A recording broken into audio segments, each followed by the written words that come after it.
There's a story that can be told about the lineage of teachers who by grace came to know their true heart. It is a beautiful story that begins with Sri Ramana Maharshi, one of India's most revered sages. As a 16-year-old boy in India, he was overwhelmed by a tremendous and terrifying premonition of imminent death, and dared, in the heart of fear, to ask, "Who dies?" In his true asking of this question, he found that which is called Ramana, that which is the heart core of all being. Ramana is the name by which he came to be called, and he lived his life of self-recognition at the feet of India's holy mountain, Arunachala. Uncountable numbers of spiritual seekers have received his transmission and essential teaching. Who we are is boundless consciousness, completely whole and totally free. To realize our true self, Sri Ramana's guidance is pure and simple. Be still. Be absolutely still. Almost 50 years later, in the middle of the Second World War, a god-drunk Hindu encountered Ramana. His name was Sri H.W.L. Punjaji, a family man from the western Punjab who traveled throughout India in a search for God. In 1944, Punjaji's search ended in the silent gaze of Sri Ramana Maharshi. Lovingly known as Papaji, each day of his life served to make Ramana's message of freedom available to the world. The story continues with two American people, Gangaji and Eli, who spent their lives searching for fulfillment, on fire with an unquenchable thirst for truth. By grace, they were brought into the eyes of Punjaji. There, in his welcome, a force greater than their own mind said, "Stop, be still." And in their willingness to stop, they found the end of all thirsting. Now this story comes to you. Simple said, this lineage is the call of your own heart, imploring you to awaken. It is a call to see what is free of all stories and traditions, all students and teachers. It is a call to see what is and has always been free. In your willingness to receive what is offered and welcomed, that which is Ramana, that which is the heart core of all being, reveals itself to be alive anew.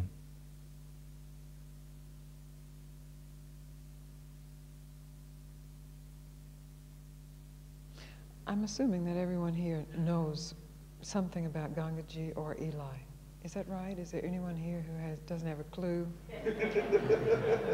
Or has never been with either one of us? Or Papa? Or Papaji?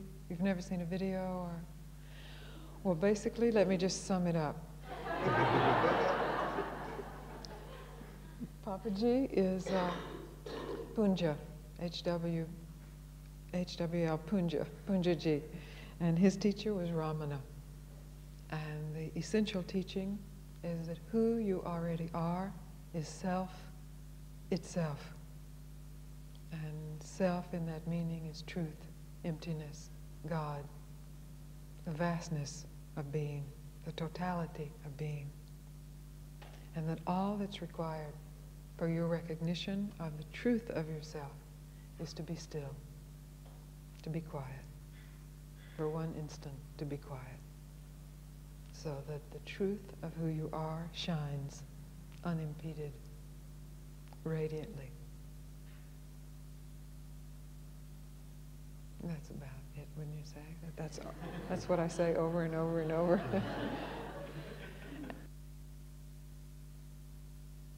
So I have to start with a very, very deep thank for this opportunity and for this relationship which I have now with you since some years. I hope the right questions will come, because I have always the same problem. If I look in your eyes, all questions are gone. Then the right answer will come anyway. Yes. So my wishes with this interview is to give people which have no spiritual background like this opportunity to get in touch with Satsang, with this truth behind Satsang. So my first question is really, if I would be like a policeman or like a dentist which has never had contact with psychology, with spirituality, and I would ask you, what is Satsang? What does this mean? What are you doing in Satsang? I love this question because actually a policeman asked me this question in New York when I had Satsang in New York. There was a policeman in the audience, and he was a young policeman. But he really answered it himself. I didn't have to give him an answer.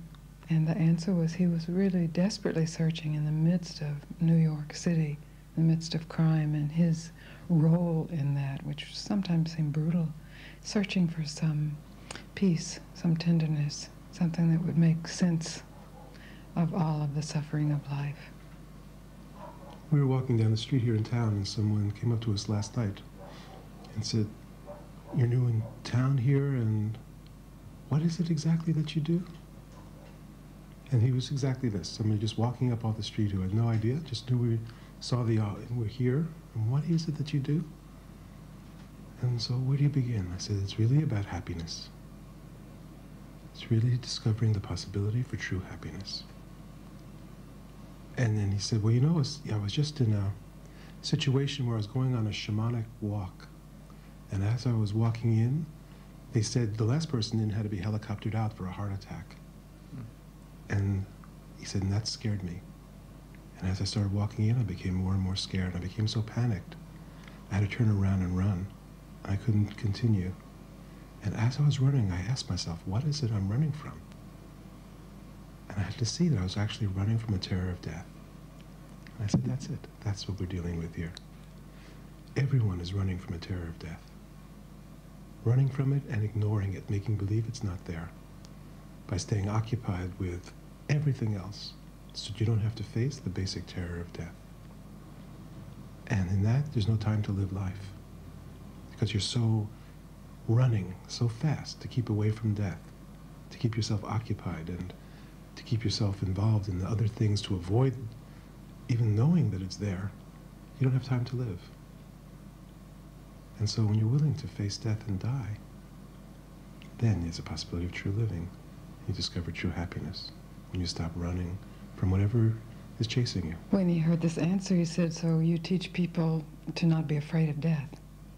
And we both said, no, it's not that at all. Death is fearsome. But what the teaching is pointing to the possibility of actually facing death, of meeting death in this moment before the body dies. And in that, discovering really what is life. Because in that facing death, you find that you don't die. This is Satsang. It's this direct discovery, not as an idea, not as a belief, not as something you wish were true or you think is true, you heard was true, but through your own direct experience of facing death, to discover that you don't die. So your body dies. how to do that? How to face death?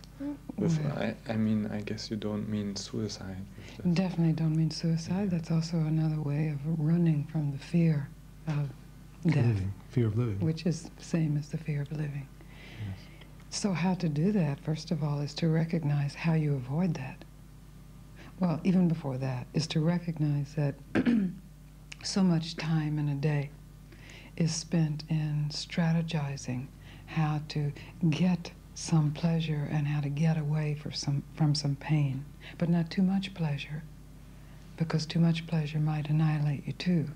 So it's this balancing act between how to stay safe in the middle of the herd. And then one day you wake up and you're 70 or 80 or 90, or you're dying of a disease. Your whole life has ended, and what has it been about? What's been the thrust of your life? For too many people, it's been about avoiding that very moment that is inevitable. And we love to speak to people to invite that moment, that inevitable moment of death of the body, death of who you think you are, to invite that moment now, right now, as Ramana, our guru's guru, invited it and discovered unspeakableness of who you are.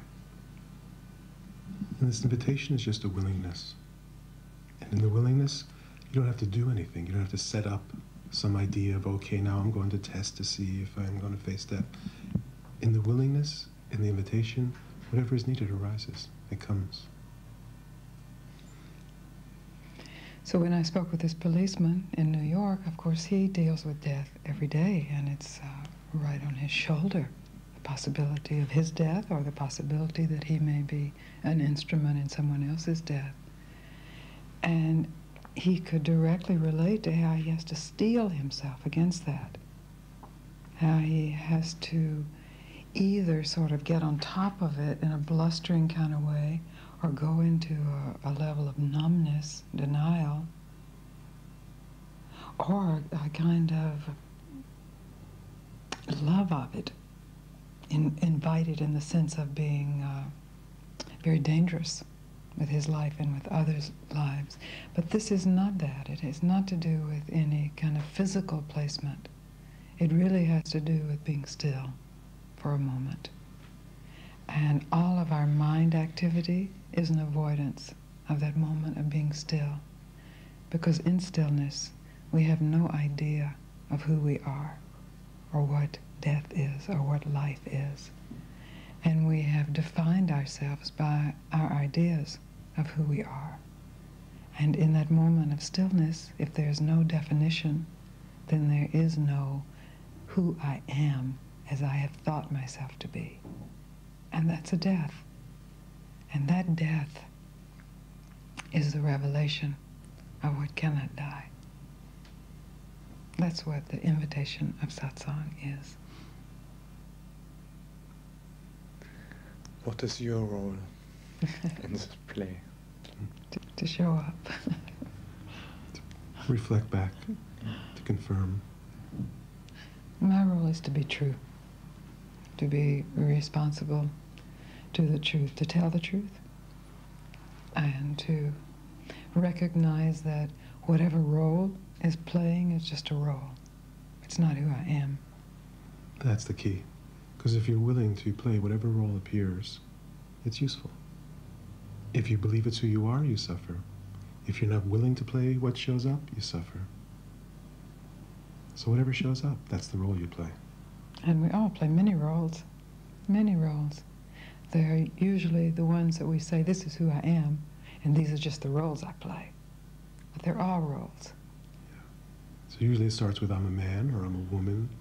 I'm a man, and then I play the role of father, or I believe I am the father, and I believe I am the son, and I believe I am, but I'm playing the role of work. And so there's some roles that we believe are real, and others that we know we're playing. But if you're willing to cut the first one of I'm a man, or I'm a woman, or I'm somebody. What if you're just nobody at all? Really, nobody at all. That means a kind of death. Now some people revel in nobodiness as a suffering. I should be somebody. I'm nobody, and I should be somebody. And so then I feel tortured, and I feel justified in doing whatever else I do based on that. But it's not that either. It's not a puffed up somebody, and it's not a humble nobody. It is who you are, and deeper than your maleness or your femaleness, deeper than your humanness, than the form of you, is the truth of you, waiting to be discovered.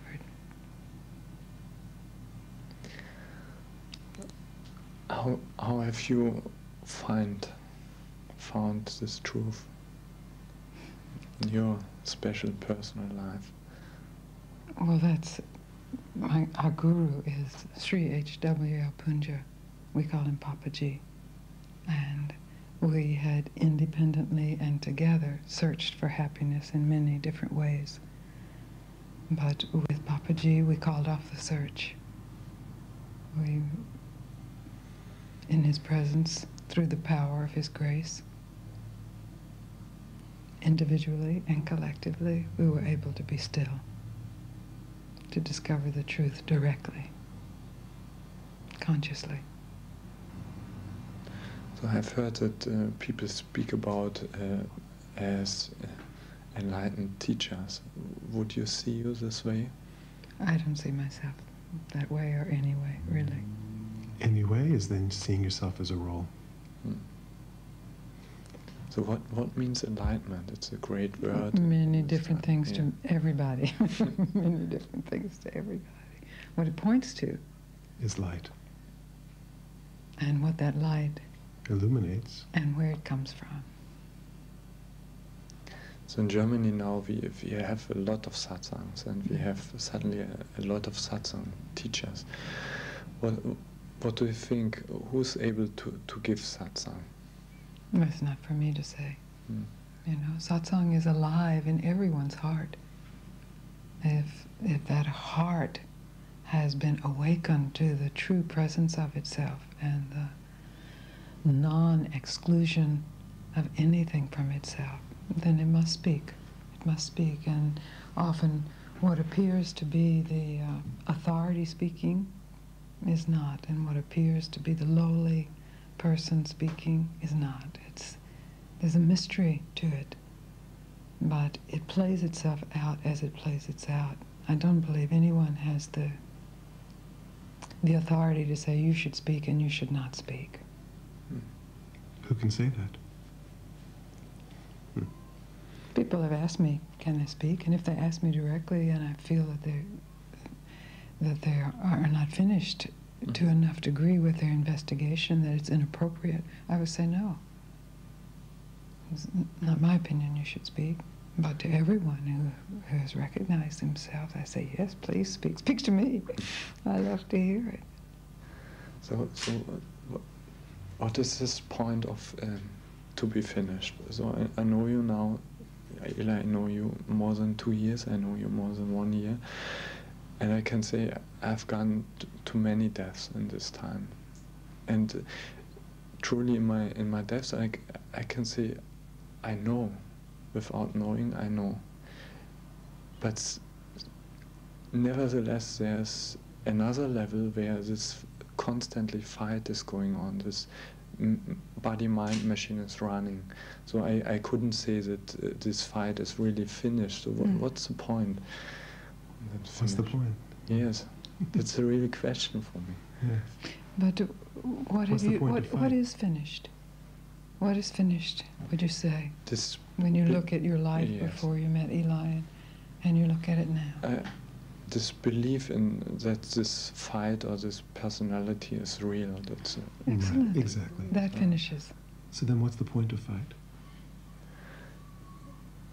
It's a feeling that this body-mind machine doesn't want to see this truth.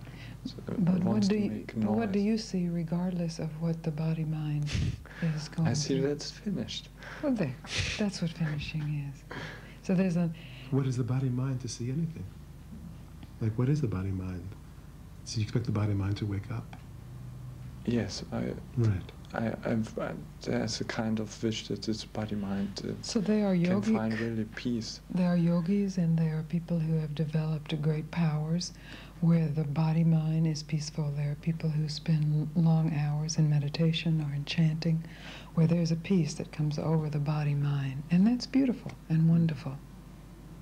But what we are pointing to, what our teacher was pointing to, is that which is never born, so is never complete, that which is wholly here, always. And the body-mind is appearing in that and will someday disappear in that. And this particular mind stream with this particular name to it has at its core whole consciousness that recognizes itself. The more it recognizes itself, and it recognizes itself endlessly, the more is included in that recognition. Not just the good things, Everything. the pretty things, all of it, the totality of being. And so the struggle too is included in that, but what's finished is the belief that you ever are who you think you are. This is finishing. This is where you finish trying to get that thought perfected. Mm-hmm. You finish trying to get that thought of who you are to be transformed.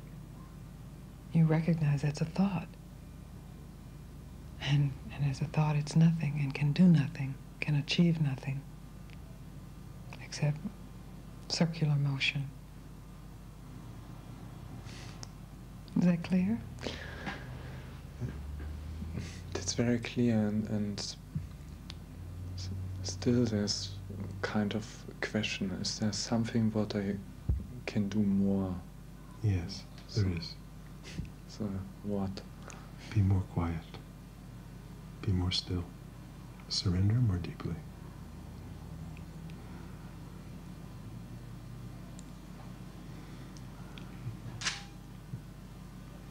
So is there a kind of process in this surrendering, a kind of deeper and deeper? If there is. It only depends on the conditioning of the particular mind. Uh-huh. So it's different. You know, there's both process over time and there's immediate, sudden Realization. It's the same. The way our mind polarizes process throughout time and sudden immediacy, this is simply a mind categorization. It's not real. That's the way it appears, like a dream that you have in your sleep can appear to go on for decades, centuries, when it's actually just like this. So it's the same with time. What's the role of grace? What is grace and what is the role of grace in this game? Grace is the Sadguru. Grace is love expressing itself. It's Grace's theater. Often people think that, okay, grace has to do it, it's not my responsibility, I cannot do it. But there's somehow a connection between my willingness to do all and Yes. to be open, that grace do Yes. everything. Yes. It's a love affair. When grace touches you, if you are so grateful, if you're so filled with gratitude for the grace, all you can do is give back. And in giving back, you make yourself so lovable that grace touches you. And infuses you until you can't find where you end and grace begins. Then this wave of grace and the wave of gratitude meet as the same. Same ocean, same being. That's why I said grace is the Sadguru. It's the truth within you that is alive, that's using everything, every appearance, good and bad, to reveal itself as who you are. So grace pushes you from the outside and calls you from the inside. And then you have a responsibility, and this is your response. It's a response to yourself, finally. So trusting yourself is grace, as awakeness. Trusting not your mind, but yourself, that which the mind springs from. It's an often question which I hear from people. How can I decide between the voice of my mind and the voice of myself? The mind has a voice. And it's talking to you in your head. And you know that voice so well. So So when the conversation in your head completely stops, When it's not about, oh, should I do this or should I do that, or is this my higher self talking, or is this some... When all of that stops. Just stop. In absolute stillness. And what's deeper reveals itself quite naturally. And it may not be verbal at all, it usually isn't, but there's a knowing that is beyond verbal, that is just so undeniable. You have to stay true to yourself. It's a huge mystery, the silence. Oh, yes. Oh, yes. And the voice is not a mystery. We know the voice. It may say mysterious things, but we know the voice. It maybe tries to imitate the mystery. And a willingness to really surrender to the depth of silence that is unspeakable, unthinkable, and to let it live this life and speak these questions and hear these answers. That's to surrender to grace. So how to come so silent that I can follow this grace every time, in each moment? I think the question is wrong. It feels so bad. The question is really more accurately phrased. How is it I don't listen Yes. to this? How is it I turn from the silence? Because there are how-tos to that. Those And you know that take very well. steps. Yes, I know it, but I cannot So how understand. do you? Me? For example, I in my wish to have right, To be right? to be right, yes, in my wish to have So in order, okay, so the wish to be right. yes. How does it work? How do you turn away from it? What's the first step? How do you follow that wish? The wish to be right's not a problem. That appears in, Everyone wants to be right. let's say, everyone watching this anyway. It's like an addiction. So what's the Okay, first? so what, yes. But still, for an addiction, there has to be certain steps. Yes. Like you could be addicted, you have to say, okay, there's the... I desire that substance. There's a substance, I need to go get it, and I'm going to get the needle, and I'm going to cook it. Yeah. And so what's the step? At first, there's an unpleasant experience, like Yes, very good. a fear, the fear to be naked, the fear to not know what's right, what's wrong. Yes. Yeah. And there's also a deep pain inside. Yes. To don't have the control. Yeah. That's right. I have to That's wait. Yes. Nothing to do. Yeah. So yes. Yes. So at that point, That's all. that's That's very the good. play now. That's Yeah. the now setup. now you're in play. Now what? Now it seems that there's a choice. Yes. Very good. But why sometimes I have the willingness to stay still, and sometimes I've Because you still have fallen. not seen yet how you are choosing to, in those times also have a pattern. Mhm. And so there's still something you want there that you are getting, that you're not willing to give up, to surrender, to get what you really want, which is the silence. So you sell yourself out there in that indulgence. That's an indulgence. It's You pain. indulge yourself. It's a painkiller. Yes. It's a regression. You regress back to an infantile or childlike behavior, Yes. subtly or grossly. Uh-huh. And then I can feel angry, and this is much more easier than Yes, because in feeling angry, then feel you the can pain. discharge it, and then you don't feel the pain anymore. You give it Yeah. to somebody else. But at any point along these steps that you have made now, Yes. you have the opportunity to stop. The choice gets harder, Yes. definitely, The further along you go, you know. but always it is there. Always. Much easier to make the choice, never to step on. Once you step on it, it starts spinning. Much harder to make the choice, but you still can make the choice. It's as if there were a process where, as you were shooting up heroin or some drug, you could also do a click and it would go back out of your veins. So definitely, as it starts to come in, And it's much harder to push the button to say no.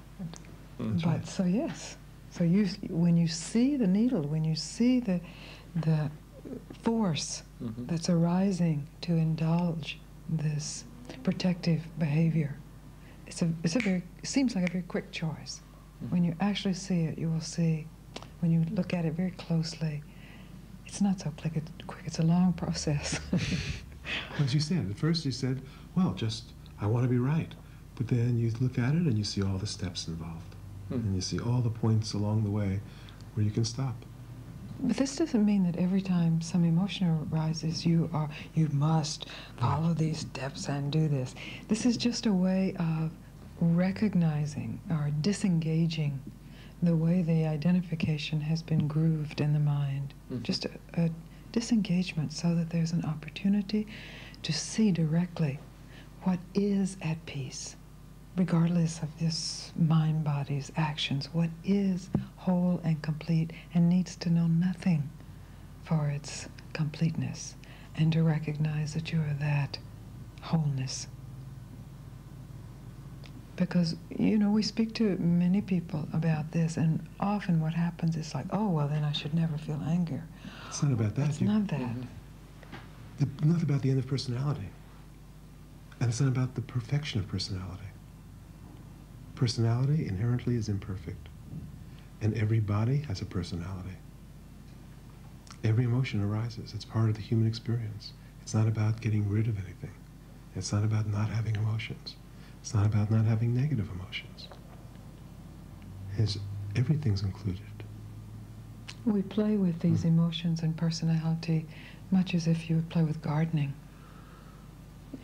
Gardening, just moving the earth around, fertilizing, taking a weed out, as a way of settling the mind. And you find that there are certain inappropriate addictions that have to stop because they're causing suffering. They're ruining the garden. They're causing suffering for you or for someone else around you. They're making a mess. Making a mess. And so you have to clean up your own mess. But that doesn't mean that you are more the self then, when your mess has been cleaned up. It doesn't mean that you're less the self when you're acting out your fixation. But it's really just about being true to yourself. And that includes everything. Many people find in a beautiful garden or in a mind body where there has been some settling, that the choices are just more obvious. If you're in a harmonious garden and there's a weed that's taken over, it's just obvious. And you can let it go. Maybe it has its own beauty too, or its own right to life. But you have the choice. You can take it out. You can see it more clearly. Yes. And this is what a simple life, the benefit of a simple life. It's not necessary. It's not even the goal. But in the arising of a simple life, then the disturbances, the addictions become so much more apparent. That's right, yes. So it's not about to end the personality.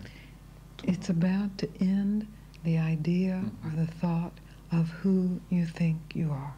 And most people think they are their particular personalities or their particular thoughts about themselves. And those thoughts or those personalities are not at fault. It's simply the believing it to be real. It's as if you told yourself a story to entertain yourself. And then the story took some very weird and different tangents, distortions, and got scary. But you're locked in the story now. And you're just desperately, if you're like most people, just trying to get the story to take a different turn. But the opportunity is to wake up, to see that the story is simply the story. You have been here all along, free. And this is what enlightenment means, is to wake up. Not that the story has to end, but the identification with At some point you have to end your identification with everything. This is waking up. Because as long as you're identified within the dream, you can't leave the dream. Say, oh, I want to sleep a little longer. I want to see how it turns out. I want to change it. I want to see if this person shows up. And you stay involved in the dream. And you say, okay, well, I don't like the dream. So I want to get rid of 95% of the dream, but I'm going to keep me, but now I'm going to have only this is going to show up in my dream. I'm only going to have an enlightened dream. You still don't leave the dream. But in the moment of waking up, this is the moment of enlightenment, you see, where did the dream characters go? What did you have to do to transform? What did you have to fix in the dream to wake up? You wake up. And then if the dream reappears, you know you're dreaming. What does it matter? The dream itself is beautiful. The dream itself is self. And this is a true expression of yourself. It only matters if there is this me and other. And that's believed to be real. The experience of me and other is quite astoundingly beautiful. But the belief in it as reality creates huge messes.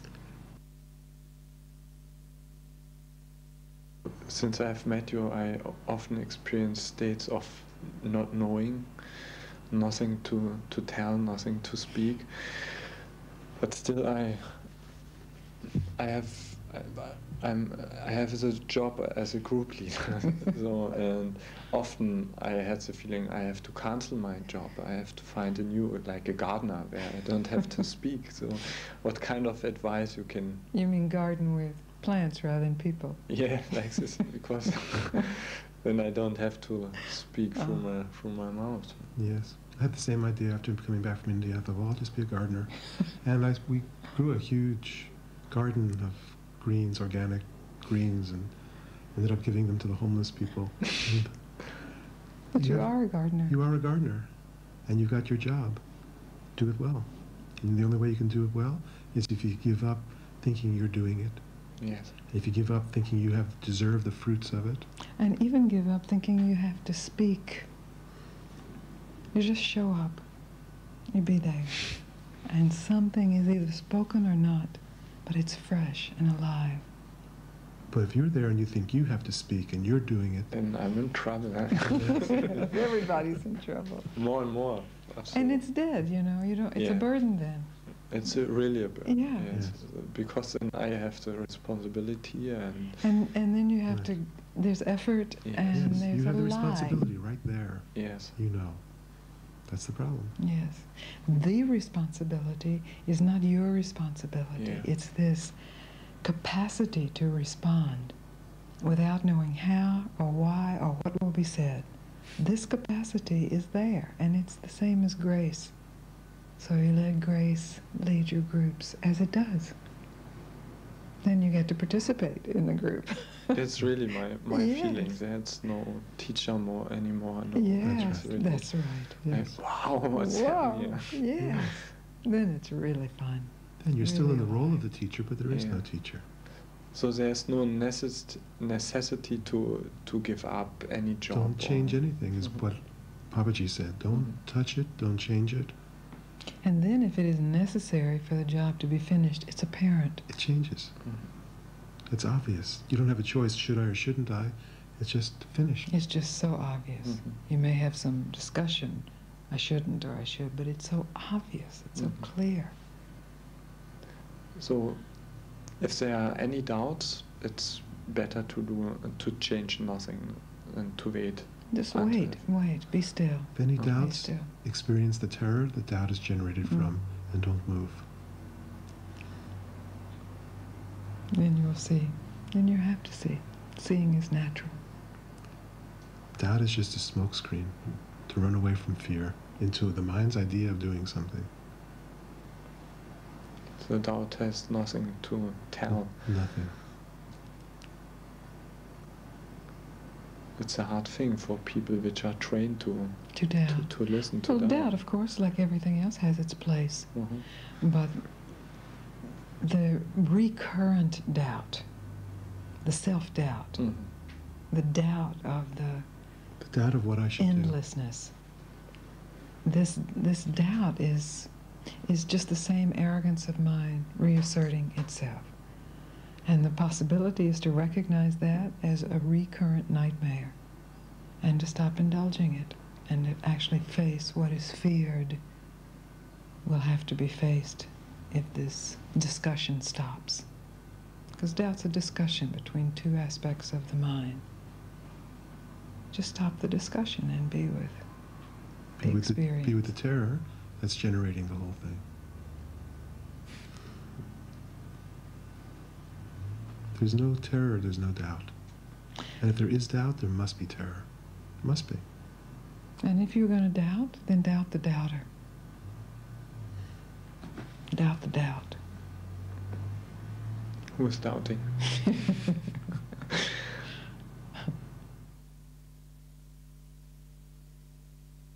So we have spoken that there's no possibility to earn freedom, to earn the finding of a teacher, to make it happen.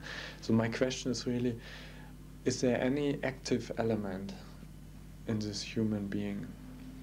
Oh, Yes, of course. Yes. You always have a choice to stay true. There's a responsibility is this choice, I would say. You have the choice to not follow the conditioning of the herd, the animal impulses, to stay true to something deeper. And if you stay true, that in itself takes care of everything. It's not that you are actively doing something, but in staying true, you are led exactly where you need to be. Everything is taken care of. Everything that you need is presented.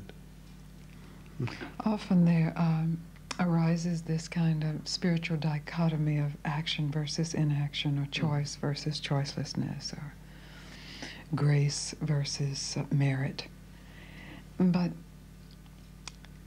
And so I think it's very important to not be stuck in any one. So the way I see it is that it's so undeserved when grace appears. But then what can occur is deserving what has been given. So that one's willingness to clean up the garden or to clean up the personality, so that it can be not a perfect channel, but a cleaner channel.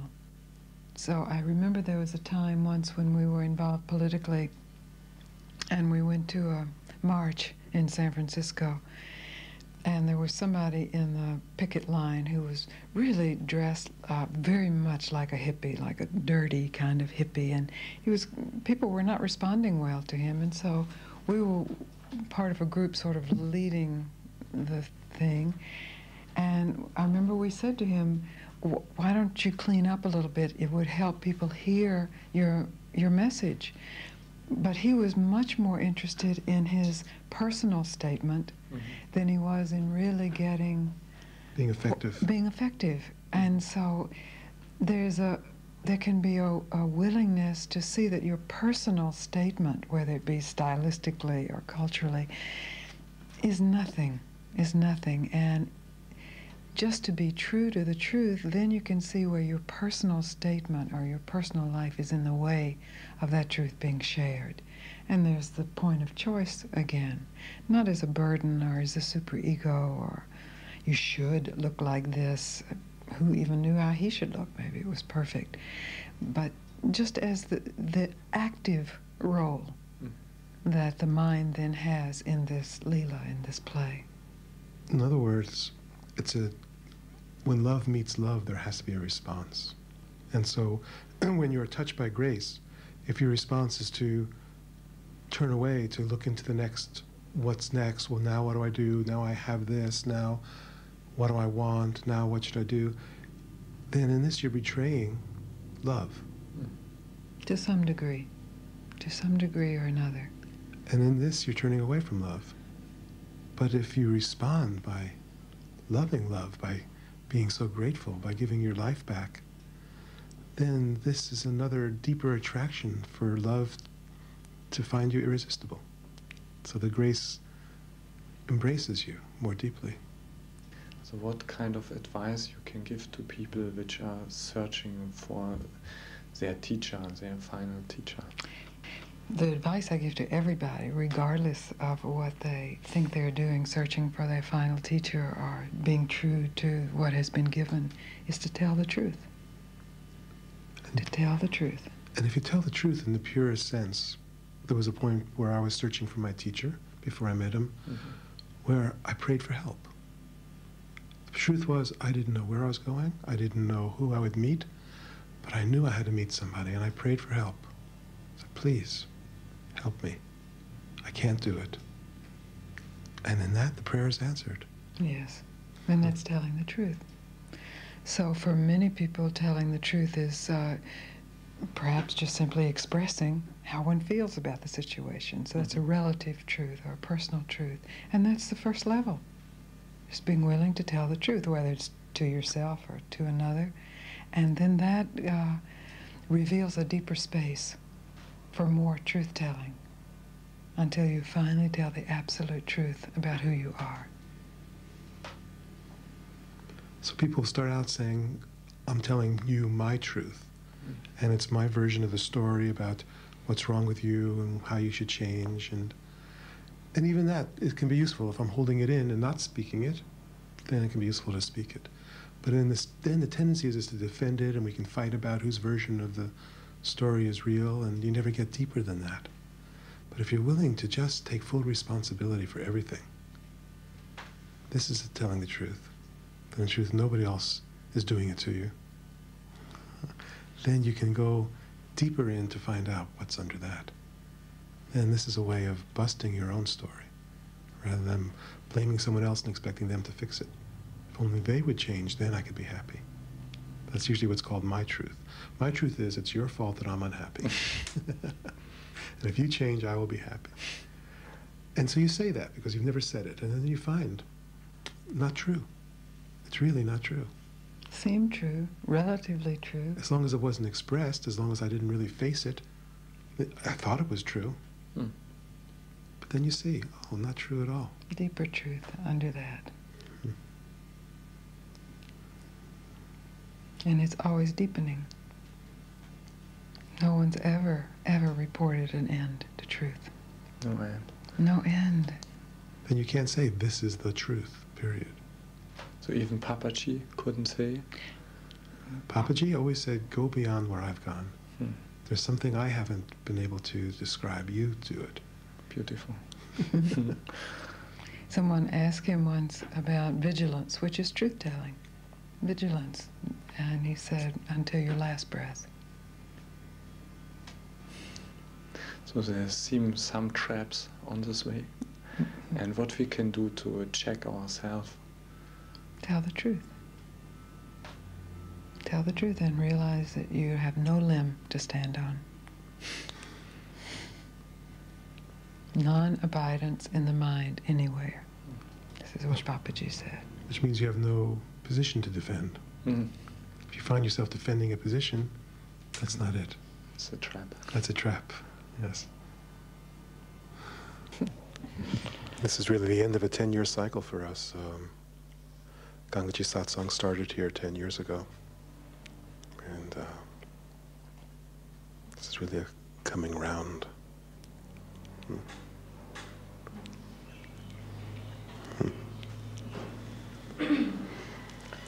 We met our guru, our master, in 1990. And he introduced us to you. I mean, maybe we thought we knew each other before, some of us. We knew personalities. But he introduced us to you in the context of knowing who you are. So that's not 10 years old. That's not even as old as yesterday. And if you think you know who you are, or you think you know who we are, then the invitation is to give up all those thoughts. And in that instant, we meet again for the first time. Everything else is just display of phenomena. Some pleasant, very pleasant, and some very unpleasant. Obviously, the tendency is to attach to display of phenomena, especially the pleasant, enlightened, spiritual variety. Especially in a place like Maui, which is the God realm of phenomena, where it's so easy, you know? Everything can be sweet. Rainbows. Rainbows. And so 10 years ago, when our master sent us out, it was throwing fire, casting fire out into the world to burn up the identification with the phenomena, the identification with the illusion, to finish the story, whether it's a hell realm or a God realm. Sometimes it's easier to finish in the hell realm because you're suffering and you know it. In the God realm, sometimes you're suffering and you don't know it. He's too easily distracted. And so the brilliance of our teacher's transmission is to throw the fire out into the hell realm and the God realm, to burn up everything that can burn. Let gods and demons come to satsang.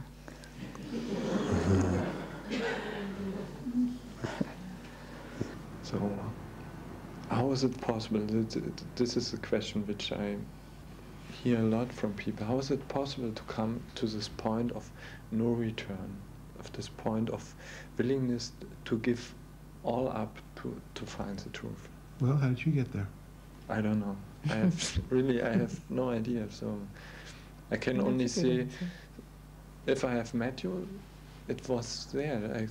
I could feel it, and exactly. Even if there's some struggle, I know it's Yes. no choice anymore. It's a mystery. Somehow a door was closed. Yeah.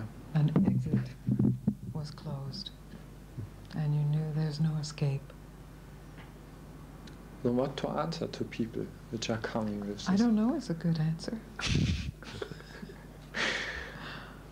Well, I really don't know. That's a very good answer. Have them tell you.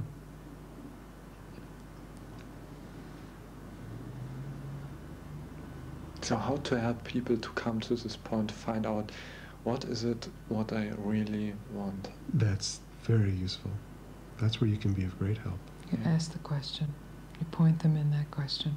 Most people never address this question. Mm. It has to be addressed directly.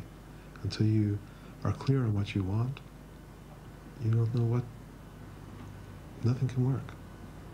When you're clear on what you want, everything's useful. So if somebody has to find what he really wants, what is the next step? How I mean, it sounds sometimes so theoretical to give all to this. So what are you doing to get what you want? Where are you looking for what it is you want? And what are you willing and not willing to give for what you want? It's very clear. People say, oh, I want to be free, but also I want my relationship to work, and also I've got my job, and also I don't want to give up my flat, and then you see, where is freedom? If what you want is freedom, it can't be one on a list, because it's not in that realm. You can't put freedom as another object in the realm of other desires and other objects. And if you do, fine, no problem, examine it for yourself and tell the truth to yourself about where you've done that.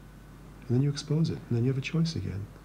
You can either stay with with your list, or you can say, oh.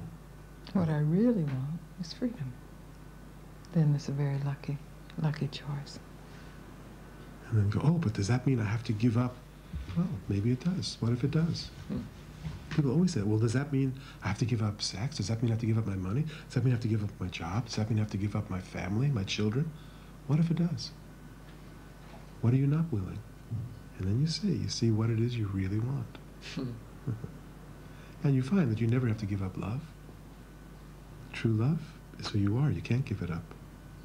True love is freedom. Everything else, and the idea of yourself, and the object, it's going through the eye of a needle.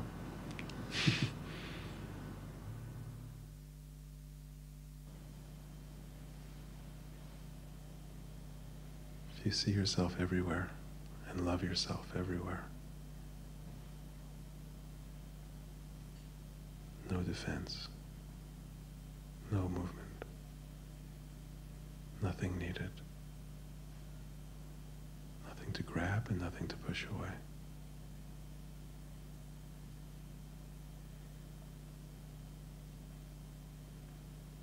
And your true nature shines shines as an awakeness in the dream, as a nourishment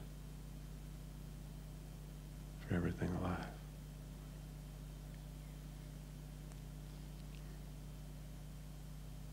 Thank you so much for being here. Om Shanti. May there be peace and love among all beings in the universe.